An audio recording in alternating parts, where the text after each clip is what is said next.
புண்ணியத்தை எப்படி சேர்த்து கொள்ள முடியும்? நமக்கு புண்ணியத்தை நாம் மட்டும்தான் சேர்த்து கொள்ள முடியும். வேறு யாராலும் தர முடியாது. அப்படி ஒன்றும் நடந்து விடாது.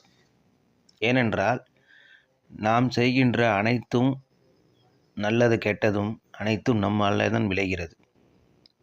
நாம் முன்னாடி ஒருவருக்கு செய்த உதவிதான் நமக்கு பிற்காலத்தில் உதவப் போகிறது என்பது நமக்கு தெரியாது. ஆனால் அவர்கள்தான் நம்ம உதவி செய்தவர்கள்தான் நாம் உதவி செய்ய வேண்டும், நமக்கு அவர்கள்தான் உதவி செய்வார்கள் என்ற நம்பிக்கையில் நாம் வாழவும் முடியாது.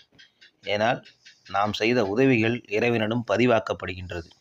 இறைவன் நமக்கு யாரை எப்பொழுது எந்த நேரத்தில் அனுப்ப வேண்டும் என்பது அவருக்கு தெரியும்.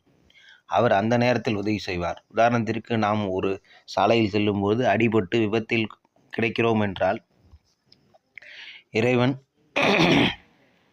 தனக்கான உதவியை பெறுவதற்கு ஒருவரை அனுப்புகிறார்.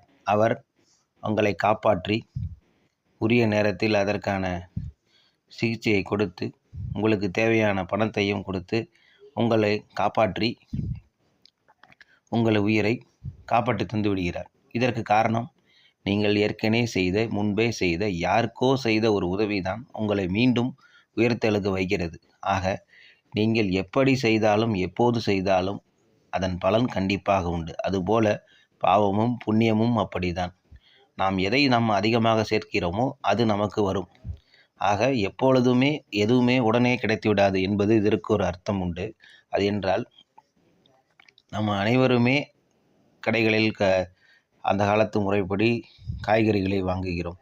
அதில் தெராசில் காய்கறிகள் இடப்படுகின்றது. அப்போது அனைத்து காய்கறிகளும் வைத்து கொண்டிருக்கிறோம். கடைசியாக வைக்கப்படும் காய்கள் தான் சரியான இடை என்று மேலே ஏறப்படுகிறது. அதுபோல நாம் முன்னாடியே சேர்த்து வைத்த புண்ணியங்கள் அனைத்தும்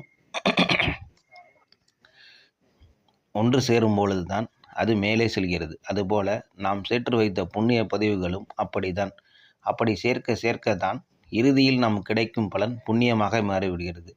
அப்போது இறைவன் என்ன சொல்கிறான்? ஏழைகளுக்கு நாம் தெரியாத ஒரு ஏழைகளுக்கு நாம் செய்யும் உதவி நமக்கு இறைவனுக்கு செய்கின்ற உதவி என்று கிருஷ்ண பரமாத்மா கூறுகிறார். ஆக நாம் எப்பொழுது வேண்டுமானாலும் எப்படி வேண்டாலும் யாருக்கும் உதவி செய்கிறோமோ அல்லது உபத்திரம் செய்யாமல் ஒதுங்கி போவது நல்லது. உதவி செய்ய முடிந்தால் செய்யலாம், இல்லை என்றால் நம்மளால்